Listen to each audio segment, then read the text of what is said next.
Fala, confeiteiros! Eu sou o Gabs e no vídeo de hoje a gente vai fazer um dos bolos mais clássicos e mais feitos mundo afora, principalmente no Brasil, que é o bolo de chocolate.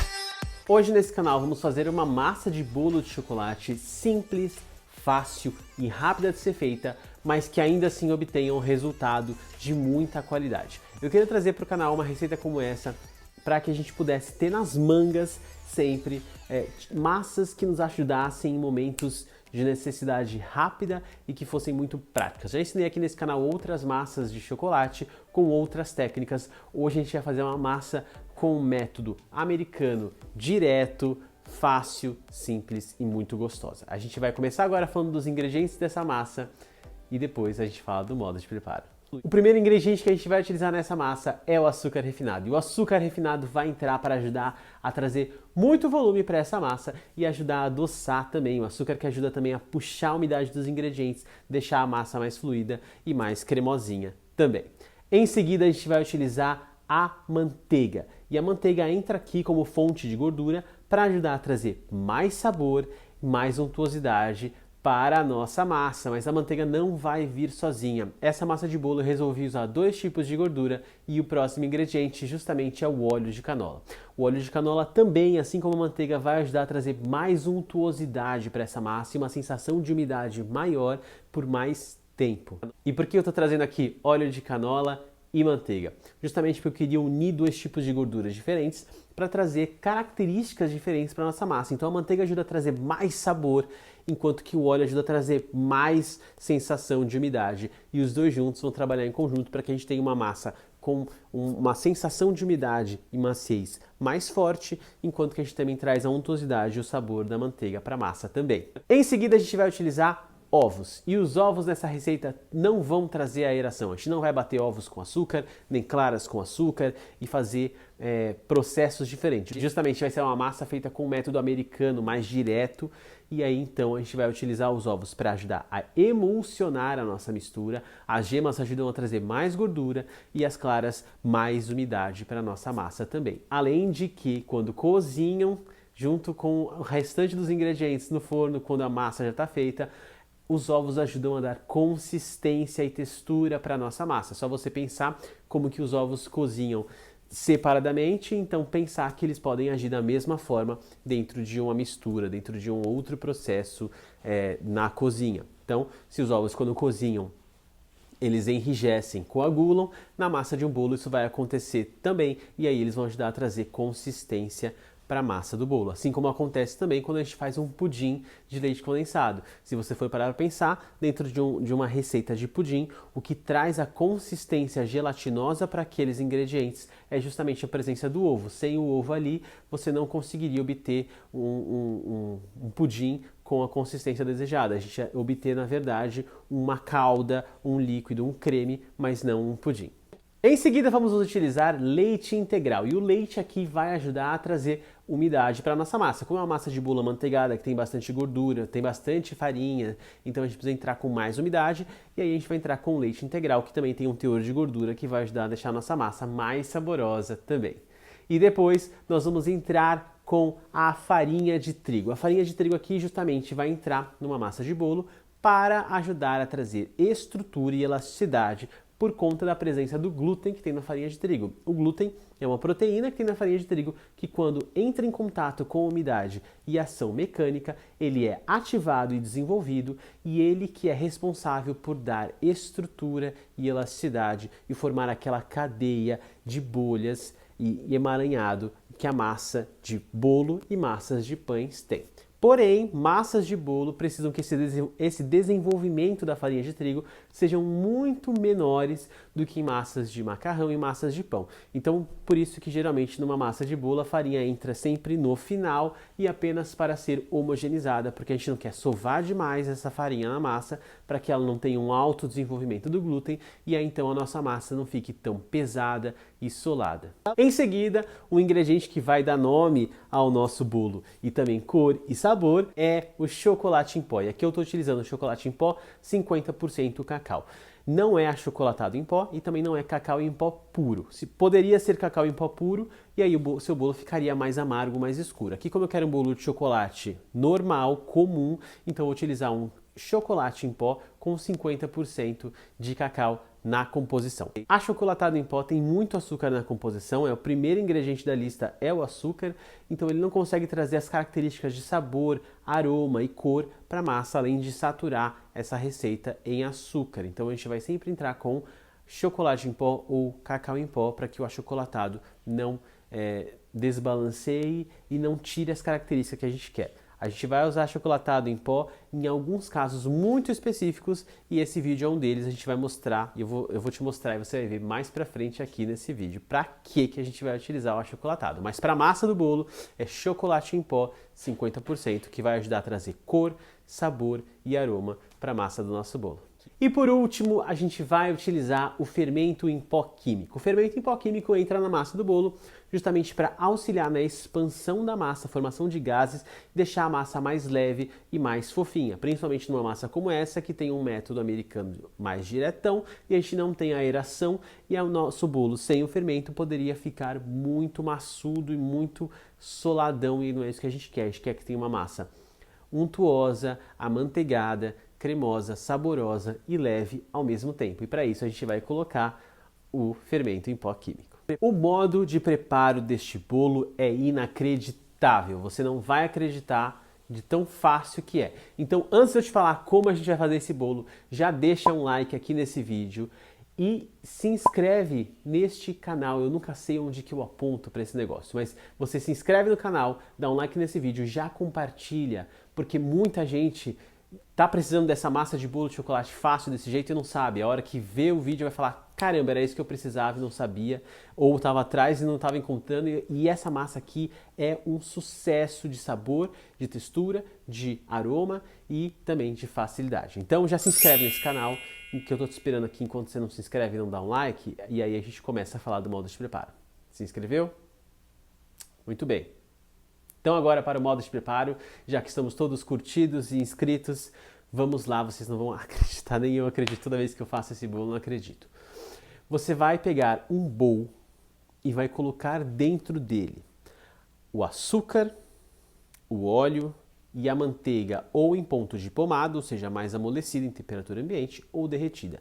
Mistura as três coisas e em seguida junta os ovos. E aí então você vai ter o açúcar, o óleo, a manteiga e os ovos misturados. E você vai bater isso um pouquinho, mas não é para você espumar, é só para você homogeneizar. Pode bater um pouco com o fouet, só para dissolver bem os ovos nessa mistura. E aí então a gente vai entrar com a farinha de trigo, o cacau em pó, o fermento em pó, intercalados com o leite, ou seja, os secos misturadinhos, né? Cacau, fermento e farinha, e o leite integral. E aí então você mistura as duas coisas e vai misturando essa massa até você adicionar todo o líquido, ou seja, todo o leite e todas as farinhas. A hora que essa mistura estiver muito bem homogeneizada, não precisa ficar batendo demais, principalmente se você estiver mexendo com um fouet por causa da farinha de trigo, como eu expliquei. A massa vai estar homogênea, com todos os ingredientes adicionados na massa. Você vai levar essa massa para uma forma untada e enfarinhada ou untada e polvilhada com cacau, caso você não queira que a massa em volta fique muito branquinha, e vai levar para assar. Sim, é só isso, não tem que fazer nada, não tem que ter batedeira, não tem que ter processo, não tem que separar isso com aquilo, não tem que fazer mais nada.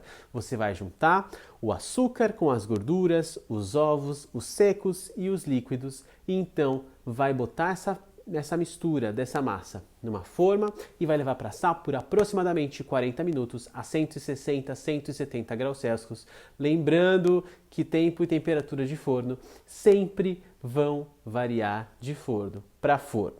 E aí esse bolo vai ficar super maciozinho, fofinho, e enquanto isso a gente vai preparar uma calda para jogar em cima desse bolo. Mas antes eu já queria avisar aqui outra coisa que não tem nada a ver com a calda, que é o seguinte: essa massa de bolo pode ser utilizada para você comer, fazer bolos caseiros e comer simplesmente como a gente vai fazer aqui hoje, com uma calda. Você pode assar em forma, com um furo, com aquelas formas com furo no meio e fazer um bolo vulcão, por exemplo, ou então fazer uma outra cobertura e jogar por cima desse bolo. E você pode fazer bolos redondos, quadrados, recheados, com camadas, para decorar, com buttercream, com chantilly, com pasta americana, como você quiser. Essa massa dá para você utilizar em tudo, absolutamente tudo. Tanto que aqui nesse vídeo eu estou assando numa forma quadrada, 25 por 25, e estou assando outros 2 bolinhos de 15. Essa quantidade de massa que eu estou passando para vocês dá para assar essas 3 formas. Uma forma quadrada de 25 por 25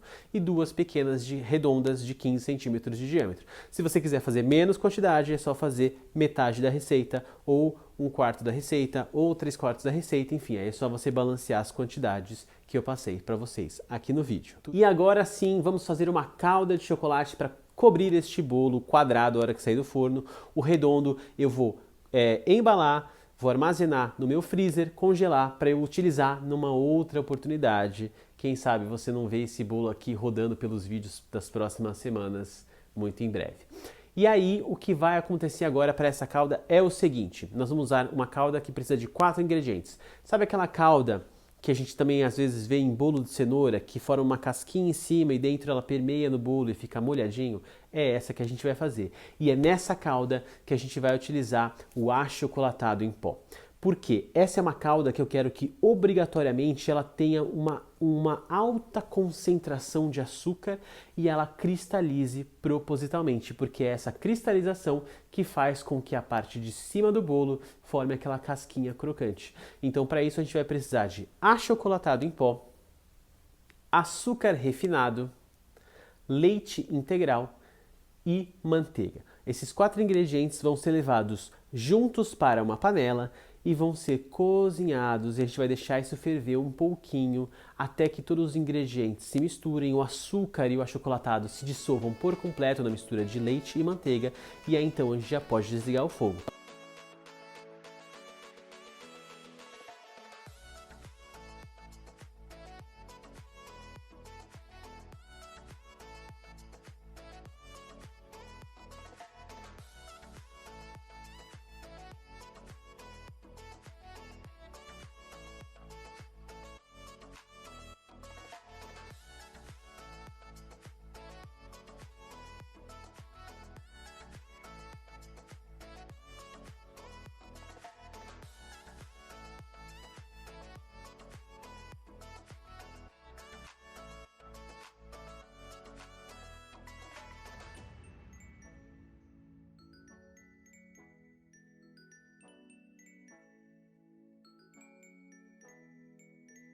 O interessante é que essa calda seja feita logo quando o bolo já está saindo do forno ou depois que ele saiu do forno, porque eu não quero fazer essa calda muito antes, porque se eu deixar ela parada lá, ela vai justamente começar a cristalizar em cima. Então eu quero fazer ela perto do horário de jogar ela em cima do bolo, para que então não dê tempo dela cristalizar na panela e sim no bolo.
E aí então depois que você joga essa calda em cima do bolo, demora em torno de 1 ou 2 horas para ela secar por completo em cima do bolo e então ficar aquela casquinha e molhadinho no meio. Para isso eu primeiro corto o bolo em quadrados ou fatias que eu queira. Posso fazer também alguns pequenos furos em toda a superfície do bolo e aí então jogar a calda em cima do bolo para que ela entre nesses vãos dos cortes que você fez e fique bem umidozinho lá dentro. Lembrando que essa massa não precisa estar encharcada, ela já é uma massa muito saborosa, sem nada. Você vai perceber quando você fizer e você comer que é uma massa muito gostosa de ser comida mesmo sem cobertura e sem recheio.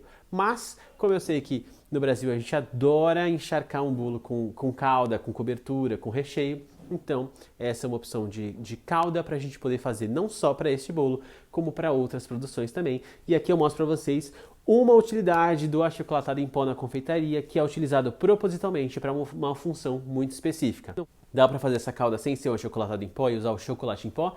Sim, e aí pode ser que não cristalize tanto, ou então que você tenha que aumentar a porcentagem de açúcar refinado para que então a sua cobertura cristalize. Dá para fazer sem problema nenhum. Aqui eu só quis colocar o achocolatado em pó, já que eu sempre discrimino tanto esse ingrediente, digamos assim, eu quis mostrar para vocês uma forma da gente poder utilizar ele numa preparação. Se você gostou desse vídeo, deixa um like aqui embaixo, se inscreve nesse canal, ativa o sininho para o YouTube te avisar toda vez que eu soltar um vídeo novo e compartilha esse vídeo com quem você sabe que pode gostar desse tipo de conteúdo que eu produzo aqui. A gente se vê na semana que vem, toda quarta-feira, ao meio-dia. Um beijo para todo mundo e até lá!